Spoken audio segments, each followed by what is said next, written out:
Right and gang, welcome back to the channel. First video I've done like this for a while actually, but I thought given the release of the new white paper draft for changes, big changes to overhaul essentially the gambling in the UK. Now I know a lot of people on this channel aren't in the UK, or a lot of people that watch the channel aren't in the UK, and that's fine. So please pray for us in the UK who have to endure this total madness of reforms that is going on in the UK now. Not all of it is madness, but quite a bit of it is, and it's certainly not stuff I think is helpful. But I'm not going to make this too much of an opinionated video. I'm just going to look at some of the key facts just so you guys are aware of certain changes that are due to come up. A lot of them, to be fair, have already been implemented, but we'll go through and then I'll give you a few things or a few pointers that I think about it without swearing. Now, apologies, by the way. I know my eyes look like I've been, looking a bit tired. I'm exhausted. I'm absolutely knackered. I haven't had a good night's sleep last night, and this was a last minute sort of look to making this video, so apologies for that. Anyway, let's move on and go through some of the key points regarding the new white paper. So we'll go through, like I said, the key policy proposal summary we've got here. And just again, some of this stuff has already been implemented, like the slowdown of spins, for example, and the autoplay and whatnot. We all know what I think about those, and I think the majority of the UK gambling community also thinks negatively about those types of things. In fact, I've yet to see someone say anything positive about it, but we won't get too much into those.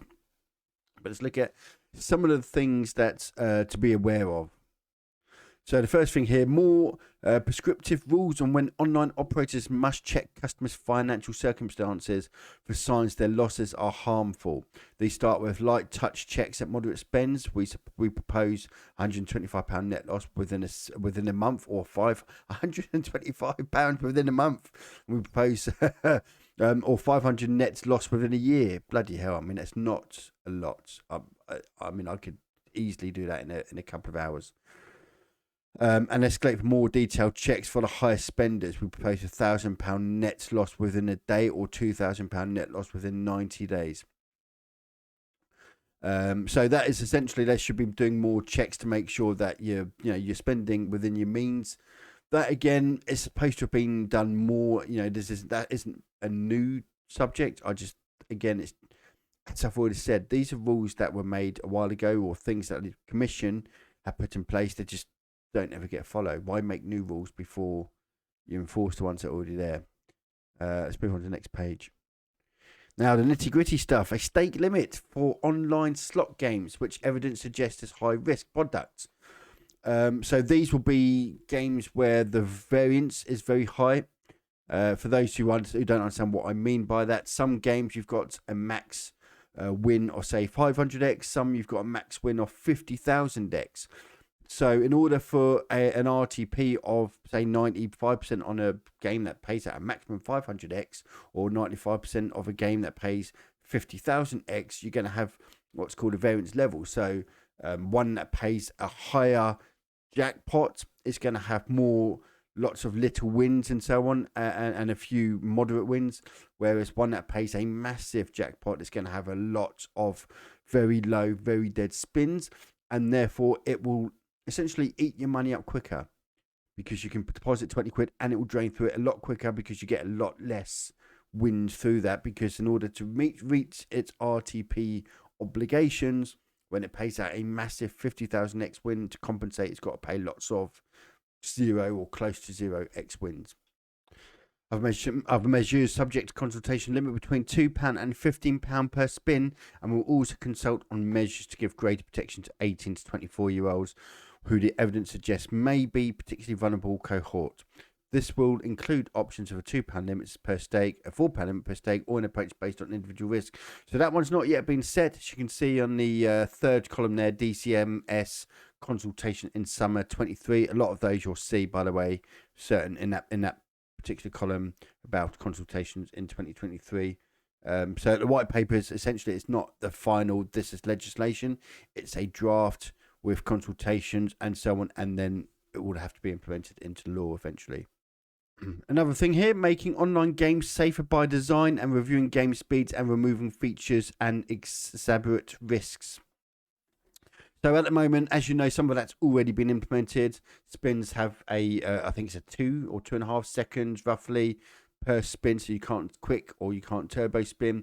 And also now you can't autoplay. This was something that a lot of people really disagree with. I think they need to revisit that. Again, that also is in consultation, but a lot of casinos, you can't essentially quick spin, auto spin, and so on, and you haven't been able to quite some time. One of the things with that is also, or one of the things that's been talked about, it's not quite mentioned particularly clearly in there, but one of the things they are referring to would be the element of a gamble, or what seems to be a gamble. So, for example, a gamble where might show as a 50-50 gamble, or you got a free pick for a gamble, and then let's say, I don't know, like a game where you've got 5 options, one of those is going to be free spins and the other lot aren't. Those gambles would be essentially taken off, and there wouldn't be a gamble there, because the gamble needs to be a fair gamble. So if it displays you odds of a 50-50 gamble, it has to be a 50-50 gamble. That isn't actually the case, I don't think, on a lot of these games. Also, one of the other things you probably notice as well, the glorifying of low wins. So you no longer get this "congratulations, you've won." Fuck all. It has to be of a certain win level before it actually, says, "Oh, well done, congratulations." Before you get the congratulations splash screen. Also, the effects of hitting a win you won't hear. So, like if you play React Tunes, a lot of the music is just dead because it doesn't. You get a lot of spins where you don't have as such a winning spin, if that makes sense. So if you're playing a £1 stake and you hit a 60p win, it won't make a sound glorifying a 60p win when you've not won your stake back, if that makes sense. I'm trying to explain it as best I can. Other things on here as well: subject to trial outcomes, commission to consult on making data sharing between online operators on high-risk customers mandatory for collaborative harm prevention. Now, this is an interesting one. This was one I wasn't expecting, one that I didn't realise was going on. This is essentially means, by the sounds of things, ones where casinos are now share. So if a casino identifies a problem gambler, they are now they're moving towards having to inform other casinos that if this person signs up, or if this person's got an account with you, they are a problem gambler. And so therefore other casinos should be acting based on that information. I'm not sure how I feel about that one yet. We'll have to see how that one. Initial trial result expected summer 23. So keep an eye out for that one. Worth noting though. Improvements for player-centric tools. For instance, the Commission will consult on increasing the uptake of these tools, including whether it is appropriate to make online deposits limits mandatory, or opt-in rather than opt-out. So at this moment in time, those playing in the UK, again, you'll know that you don't have to set a deposit limit. The casinos are supposed to tell you, hey, you can come and set a deposit limit. In fact, we recommend it. But there's no obligation. What they're talking about here is whether whether you're obliged to do it, or whether you have to opt out. So it's set unless you specifically opt out of it. And it's actually a little bit less than initially. I think they were looking at casinos using your financial records and setting a limit based on those records. Some casinos do that, by the way. Some casinos are already implementing such. As I said already, with these tools, some of them have got where it's set this automatically, unless you are able to provide financial information to show that you can actually spend more than what they've already set the limit to. And some of these limits aren't a lot. I mean, we're talking like £100.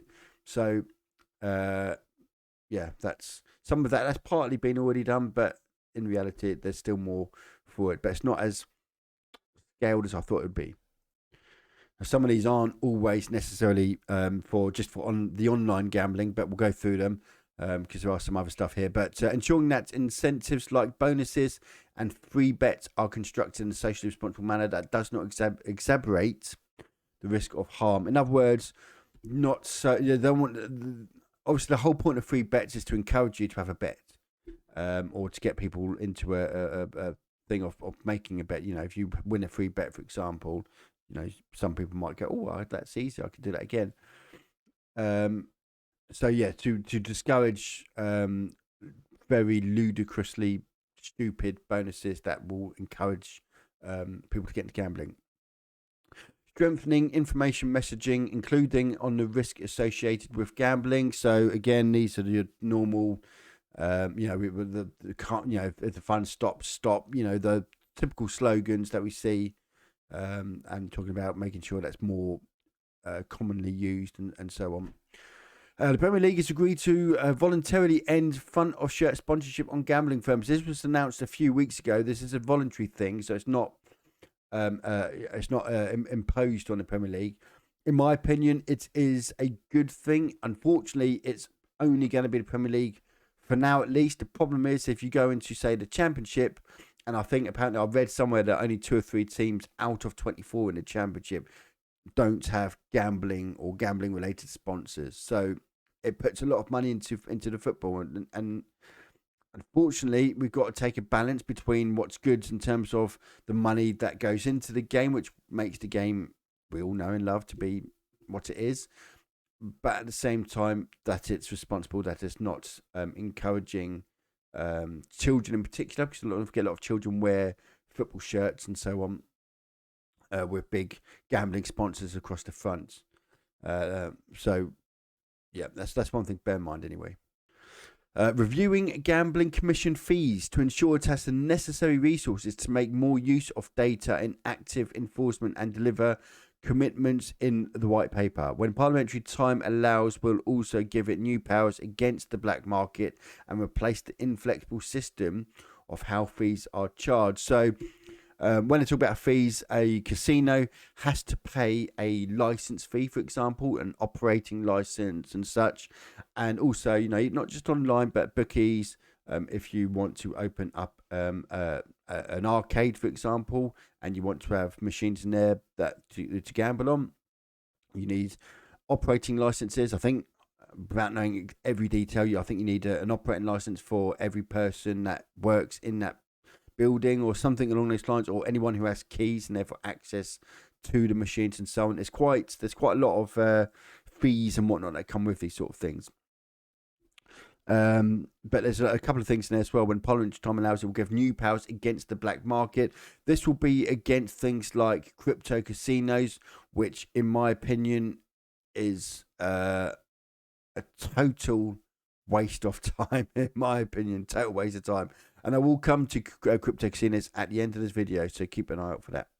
This is something I've been saying that we need for ages: a new ombudsman to deal with disputes and provide appropriate redress where a customer suffers losses due to operators' social responsibility failure. Yes, yes, yes. About the only really good thing I think I've seen from this this white paper. Absolutely. Casino is never going to say, "Oh yeah, you know what? You're right. We didn't look after you. We didn't protect you as a player, and so we should refund your money." That's never going to happen. And unfortunately, and it does happen, it has to be said, there are too many casinos out there that. So, as an example, I done a test on this a few months ago. It was, where I used my card to deposit onto a friend's account to see if it would have let me, and I deposited using my card with my name, and even in the details having my name on it, and it still allowed the other person to make a deposit, never questioned, never asked about it or anything. So, in other words, it shows that someone can steal someone's debit card and go and use it to make lots of deposits to an online casino without question. That is the sort of irresponsible thing by a casino that they shouldn't do, and in fact it's actually against UK GC regulations. So there are things in there in this white paper that are, in my opinion, beneficial. Having an ombudsman, someone who you can say completely independent and say, look, every month I've only ever made 20, 30, 40 pound deposits, but the last couple of months I've made several £100s worth of deposits each time, and the casino never pulled me up on it. And clearly I was spending more than I normally would do, and the casino didn't, and an ombudsman service would look and say, you know what, Mr. Casino, the legislation and the regulations within your license condition says that you should be doing A, B, and C.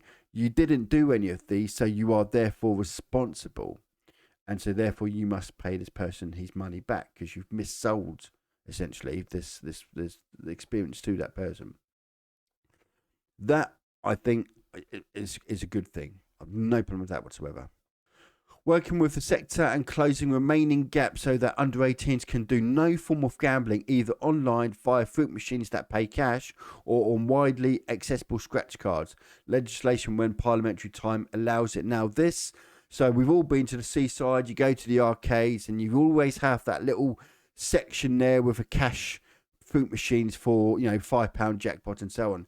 This will end that, essentially. This will essentially get rid of those. So what you're already seeing now, a lot of those machines are now more for tickets, so you can win tickets and so on. This will basically get rid of, so you won't be able to play any cash machines in an arcade unless you went to the over 18 section. At this moment in time, there's no legislation for that as such, as long as the stake is capped at £5 max, and that's it. But this will get rid of those altogether. I don't know what you think of that. I'm not sure what to think of that, whether it's a good thing. I suppose really it is a good thing, but I've always enjoyed a couple of quid on a little £5 machines, you know, the old fashioned ones. But that's just my thought on that.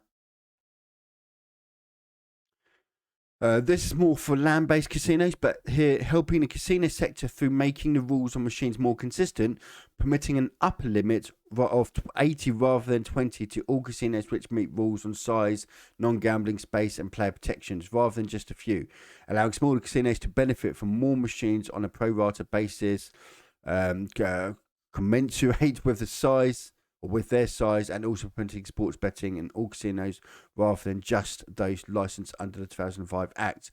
Limited changes to allow high-end casinos and other transacting with the same group of wealthy overseas visitors to offer credit subject to protections. Doesn't mean a great deal to me. That's more to do with land-based casinos.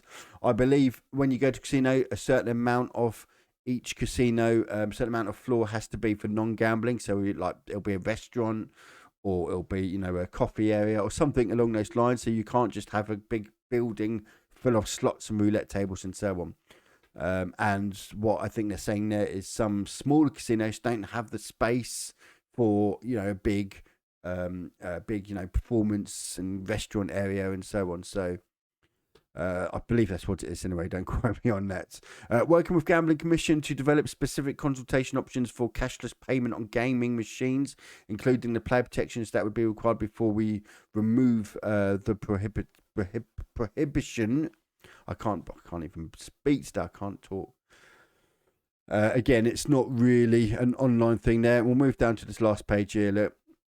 Relaxing the 80-20 machine rules to a 50-50 so they can be evenly split between low and medium stakes machines. Again, it's more for land-based casinos. A review of premises licenses, fees cap for local authorities when parliamentary time allows, allowing the gambling license system that for alcohol, by introducing new powers to conduct cumulative impact assessments, and finally beginning review of the horse race betting levy to ensure the appropriate level of funding for horse racing is maintained. Presumably that is because obviously if there's stricter rules on gambling, it could lead to less income for things that need it, like horses. Horses are looked after by the pets that are made on them. So again, slightly relevant to this video. And that is it for a brief overlook of the white paper drafted by the government. A lot of it is still in consultation, as you could see, a lot of it in consultation until the summer of 2023, so this summer. Without going into too much about what I think, there are some good things in there. There are some not so good things in there. What I would say again for things like, I know a lot of this is pushing a lot of people to crypto casinos.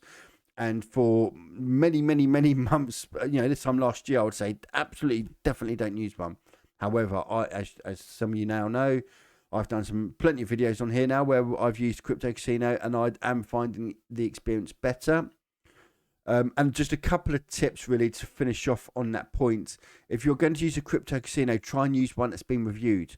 I've got a couple in the description, links below, where we've reviewed them, and we've the casinos that Nigel and I have both played at. In order to make sure that we've had that experience, we've been through the process, and we're happy with it. So feel free to check those out. It's no obligation, obviously, but certainly worth having a look. Couple of tips: if you are going to use a crypto casino, always check with the casino that you are allowed to sign up. Most crypto casinos, you will need a VPN. Some don't allow VPN. So check with the casino. Most of the good crypto casinos, and you'll know if it's a good one because it will have an instant messaging. It'll have a live chat, and it's normally really quick and really good and really easy. And if that's the case, I tend to find them a lot better as well. Bets.io that I use has a really good customer service instant chat there, which is really good. But check with the casino, make sure you are allowed, and do this first, and make sure you keep a copy of those conversations, whether you just copy and paste and put it into a notepad or something. Just have something there in writing to show that I was told I can do this, because you don't want to take the risk of putting money in. Week after week, month after month, having that monster win and they're not able to cash out because you didn't follow the terms. They will tell you if you cannot use, and they rely. Don't forget a lot of these casinos do rely on. I know they're not licensed in the UK, and therefore they're not.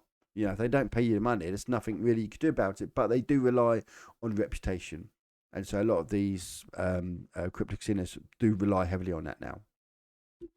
So always check with the casino first, and don't forget there are, apart from the ones that I've got linked in the description, there are other affiliates and other websites and so on where they will have a list of their casinos as well. Again, check the reviews on there beforehand.